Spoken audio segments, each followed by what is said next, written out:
Hello viewers of TVEC and welcome to the BMW M4 Competition. Let's check it out.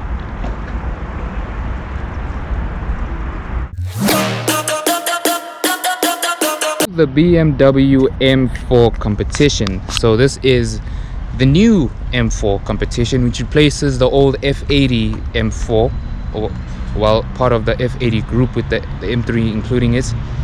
But this is the BMW M4 Competition. Now, this is really a stunning color. I mean, out in the sunlight, the camera just doesn't do it justice. It really pops. So the color of this car is called Sao Paulo Yellow, which, as you can see, even the bee right there is liking it. And it's really such a menacing, angry looking car. So now, let's actually head onto the inside where 90% of us will be staying and while driving. So let's head onto the inside. As you can see, you got your signature BMW open mirrors, which signify that yes, it is an M car after all. Now that we are on the inside of this glorious car, this is really a very handy steering wheel, because almost all the functions that you have are actually on the steering wheel. So like, you got your cruise control right there, you got all your music buttons, and then it's actually surrounded in carbon fiber, which is also standard in this car, surprisingly, considering BMW, which is also standard. And then behind there you got your paddle shifters for the ZF 8-speed automatic gearbox, which compared to the dual clutch is way faster and probably way more reliable, because at the end of the day you don't have to deal with two clutches, you really have to deal with one. And I hear that it really is a snappy gearbox, because it does get you up to speed no matter what gear you're in. So looking at the back here, this is your center gauge cluster, which compared to maybe like Audi, this is really a darker centered gauge cluster, because just the way it was presented, it just didn't look like it was very lively. And you got your graphic of the same color that the car is in. You got your car right there.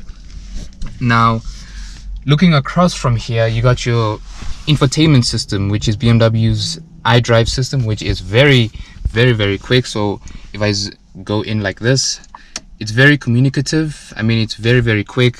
With every touch, it responds. Although compared to like Audi or Mercedes, it's not really lively. You know, with BMW, their iDrive system, well, previous gen until the LCI updates for most cars, it wasn't really a lively system that you thought that would look nice. Like maybe compared to Audi's virtual cockpit for the gauge cluster, that's just so much more better. It's much more informative. It lets you do all sorts of controls. You can look at the full map without having all these surrounds of the speedo or the tachometer. And I just gotta say, the quality of material in this car is just so nice. I mean, maybe not even Audi can do something like this. Well, I know Mercedes can maybe up this, but the quality of this car is just so nice. I mean, that's leather, not plastic, not even hard plastic. That is full leather. And then, well, not really full leather, but like a scratchy leather. Now this is your full leather. Now here you got your mirror controls and your window controls, and then there's your driver's seat memory, and then this right there is your speaker, which is your Harman Kardon sound system, which sounds incredible. Now looking here, you got all your lights. If you want to do things manually, although I don't know why you would, I'll just leave it in auto as it's already presumed there. Then down here is your center storage, well, not really center storage, but side storage. And then that is how you open or close the boots. As you can see, my phone is right there and a couple other things. And then looking around, you know, it really is a low roofline. So if you're maybe 6'4", 6'5", I think you maybe would struggle, unless you put the seat all the way down with the controls right here. Yeah, it's a lot of controls. The crazy function of this car just gets even more insane, because the radio is on right now and I decided to turn it off. But you know, if you're tired and you don't feel like reaching for maybe a button right here, which is very helpful, all you just have to do is either do this and then do that. And you know, when you're answering a call, you can just press right there you can swipe just to say no, I don't want, or this way to say yes, you click or not. So like that, and then that's to change your radio station even more. This is very quirky at the end of the day, but like this function just I mean, I'm just playing with this control at the end of the day. As you can hear, that is a very good sound system. So looking here, these are your cup holders after all, and then this is your ashtray for if you want to put something in there, maybe like cigarettes, although in today's world most people are just using e-cigarettes. So I think I'll just take this out and maybe put it in my kitchen just for decoration. Oh, sorry if I just did that.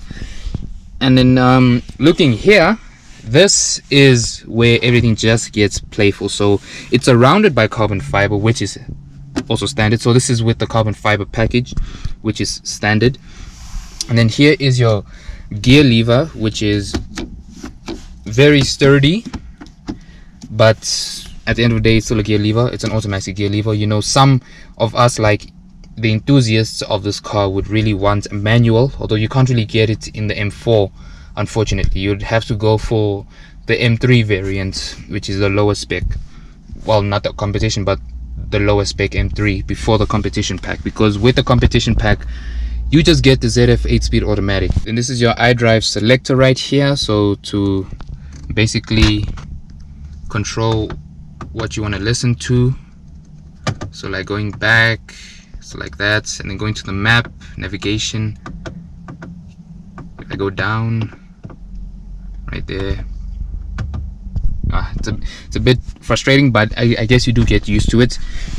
And then here are your fun buttons, as I say. So this is your M mode button, which literally makes this car a whole nother beast.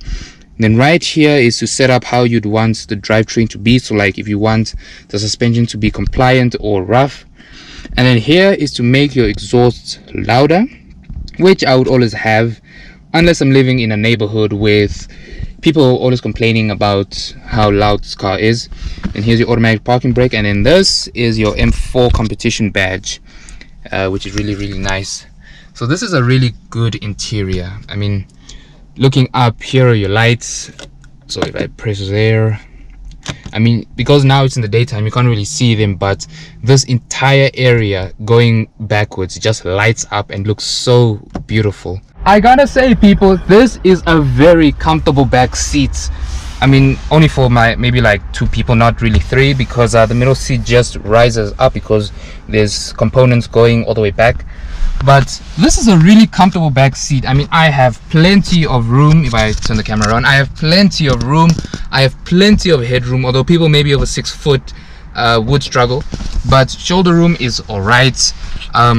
Everything just feels so comfortable. It's almost as comfortable as the Ferrari FF that I was in a couple months back, but just a little tiny bit bigger, although this is a smaller car compared to the FF. And wow, I mean, you got your rear quarter panel window right there. I'll show you guys. And then you got your speaker system right here. You got your little armrests, like for short journeys. And then if I move the seat backwards, and it rolls all the way back. I mean, I still got plenty of leg room. People who are bigger, I mean, might find this a bit cramped, but this is still a very good back seat considering the size of this car.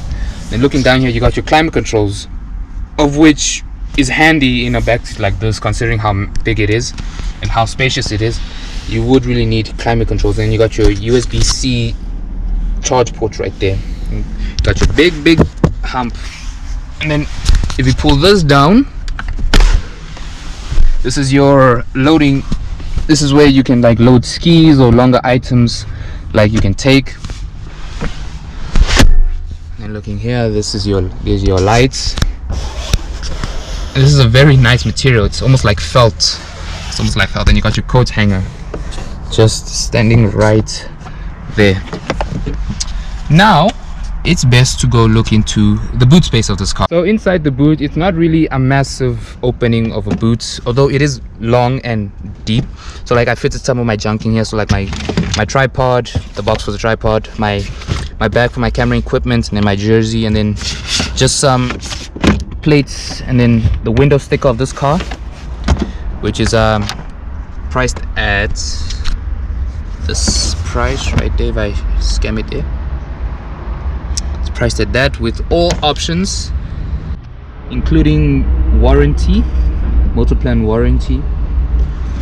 And well, yeah, it's not really a massive opening of a boot. I mean, at the end of the day, it still is a sports car, and you can't really fit much into a sports car. And you got your nets right there. If I so graciously put this back,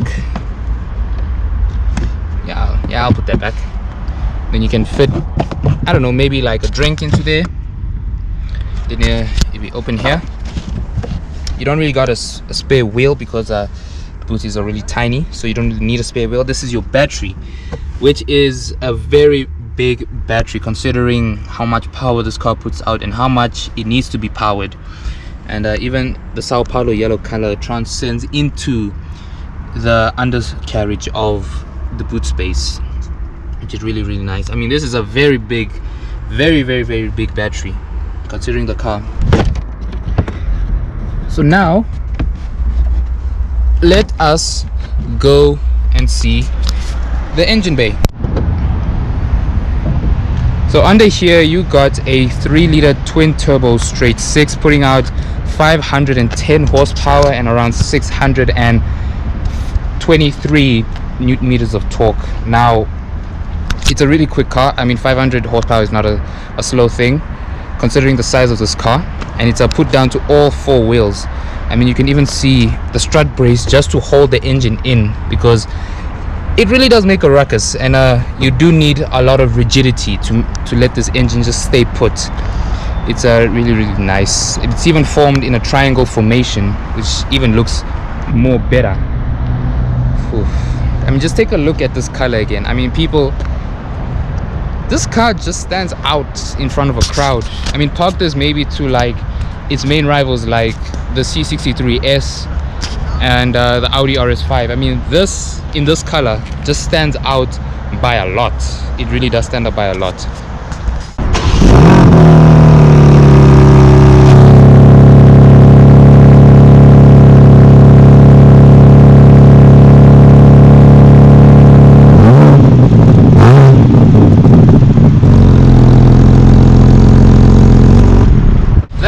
The review of the BMW M4 Competition. It really is a striking car, especially in something like this. I mean, I would not even want to drive this car without being PF, which is paint protection, which is like almost covering a book, except this time you're covering a car with paint protection film.